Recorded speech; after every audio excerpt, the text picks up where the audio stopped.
It's Planet Glee for you.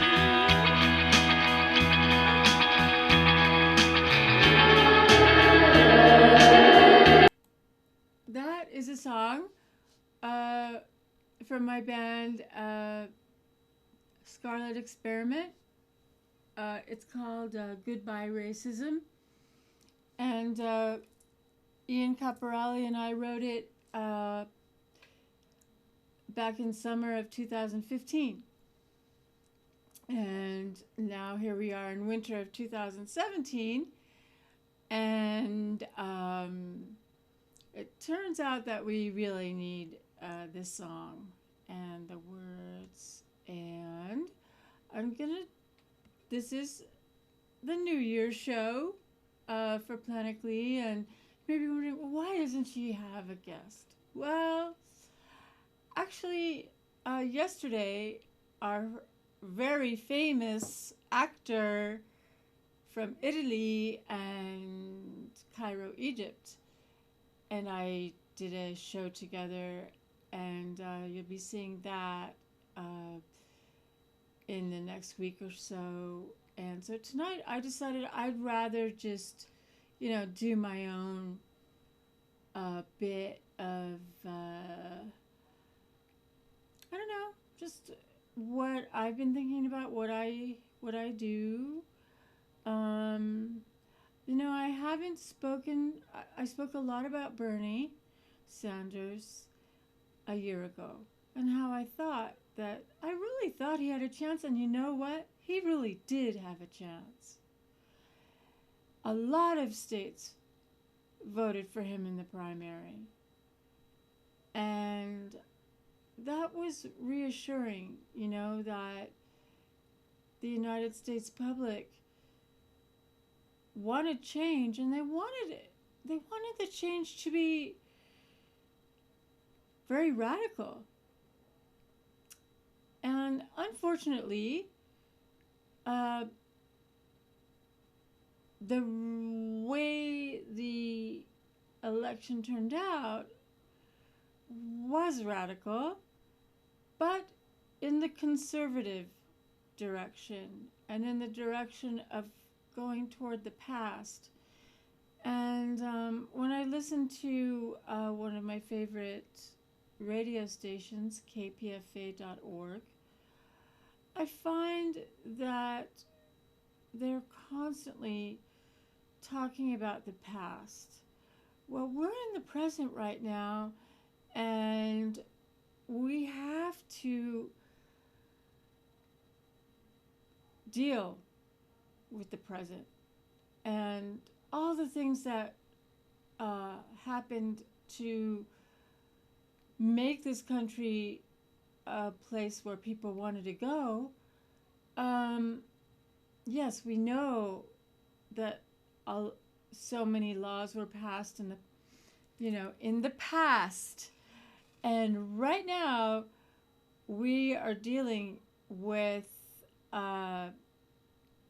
Now, Ralph Nader says that somehow before Trump can take office, he and his intelligent crew will figure something out, some glitch. But in the meanwhile, we are going to have to, and I haven't even said his name here on the show, Planet Glee. But today I decided, okay, be in the present, Jennifer. And so I'm going to take us on a little tour here of a very famous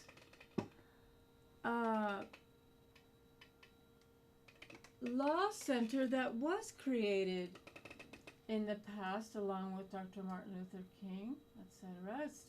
It's still going on, and recently I made a small donation to them. I donate to them every month, and they're called this Southern Poverty Law Center.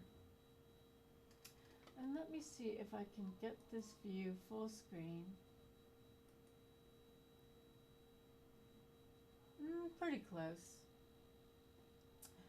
Anyway, the Southern Poverty Law Center has most recently, well, actually, this one is from November 28th, 2016. The Trump effect, the impact of the 2016 presidential election on our nation's schools. And to get to this website, you just put in www.splc.org, the Southern Poverty Law Center. Okay, here we go. I'm going to look at Ugliness is New. And read a little bit from here.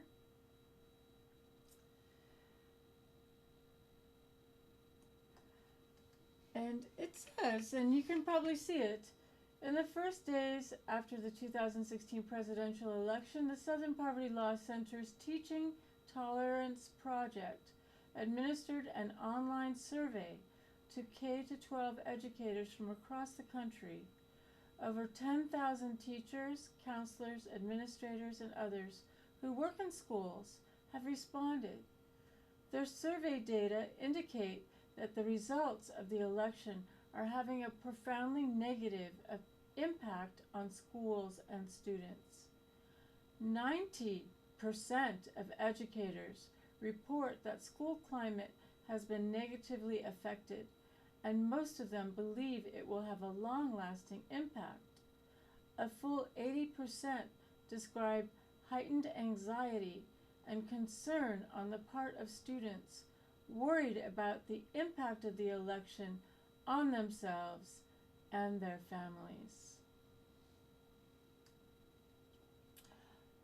And also on the upswing, verbal harassment, the use of slurs and derogatory language, and disturbing incidents involving swastikas, Nazi salutes, and Confederate flags.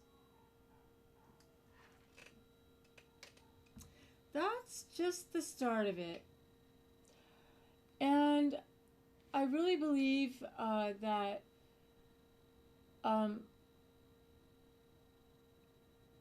going toward the past, which was the Nazi movement in Germany, Austria,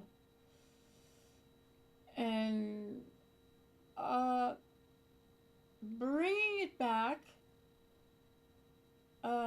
has been disturbing, really disturbing, and I don't like to see that, you know, young people are being put in a position of fear of the government. It's so I'm going to continue and with this. Now remember, we have a call-in. This is a call-in show. Our number is 415-260. That's my number. Sorry.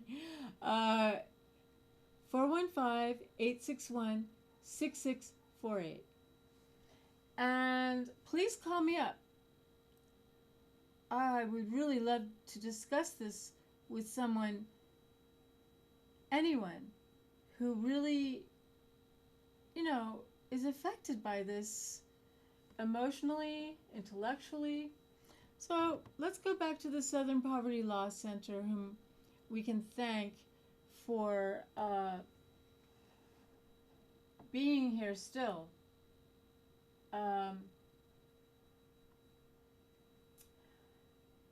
It says that since Trump was elected, media have been awash in reports of hate incidents around the nation, including at schools. Some detractors have characterized the reports as isolated, exaggerated, or even as hoaxes. This survey, which was distributed by several organizations via email and social media, offers the richest source of information about the immediate impact of the election on our country. The findings show that teachers, principals, and district leaders will have an oversized job this year as they work to heal the rifts within school communities. Here are the highlights. 9 out of 10 educators who responded have seen a negative impact on students' mood and behavior following the election. Most of them worry about the continuing impact for the remainder of the school year. 8 in 10 report heightened anxiety on the part of marginalized students, including immigrants, Muslims, African Americans, and LGBT students. 4 in 10 have heard derogatory language directed at students of color, Muslims, immigrants, and people based on gender or sexual orientation. Half said that students were targeting each other based on which candidate they supported.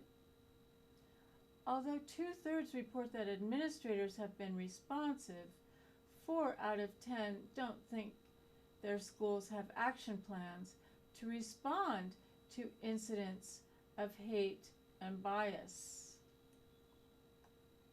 Let's start there. So, how can we who are outside of the educational system,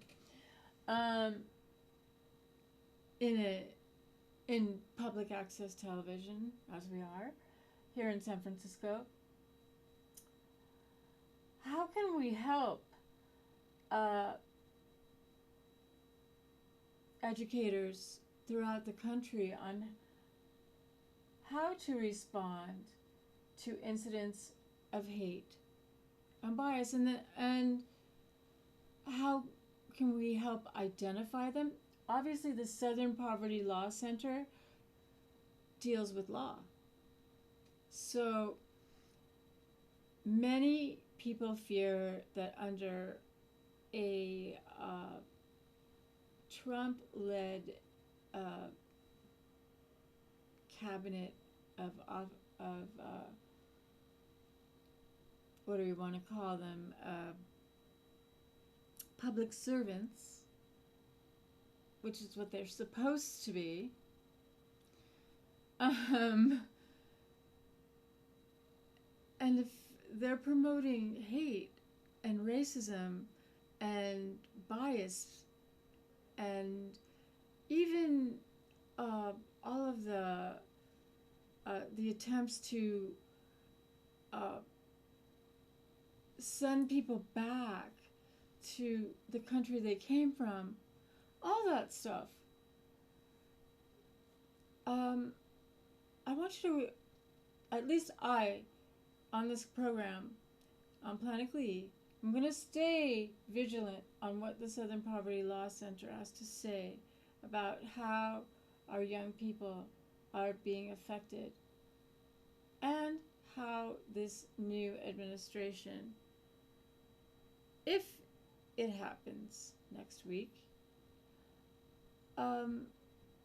tries to change laws that so many people fought for. And I really think that the American public is not cool with this at all. They didn't know, really, that they were electing someone who was going to turn the workplace even into a place of racism and name calling and just lack of love, taking us in the wrong direction. So I had a quote here, and which the Southern Poverty Law Center sent to me, and I took a picture of it and couldn't bring it up, but they just most recently sent donors this card, and the card says how wonderful it is that nobody need wait a single moment before starting to improve the world. Now, this is a quote from the very young girl, Anne Frank. Now, Anne Frank died as a result of racism and the Nazis. And so I have a feeling that we, this is our Happy New Year show on Planet Glee, but I really want us to, definitely say Happy New Year. Definitely within ourselves, maintain, project, grow within ourselves the love for each other that we actually really feel in our hearts. And so I know here on this show I have a lot of artists, and but I believe that art is very political as well. And you heard our song "Goodbye Racism," and I promise to have the words to it and a video. It's sort of hard to put it together in terms of showing what racism is, as I think we all know. Most of us do. And so I'm going to go out really fast. This show went really fast today. And I'm sorry I didn't have a guest so we could bounce off each other. But, this is a call-in show. Please call me up if you really want to talk about some of the things I sometimes bring up and don't have a guest, or even if I have a guest. So I just want to be reverent and send love out to all Americans, the world, and the earth. Thank you.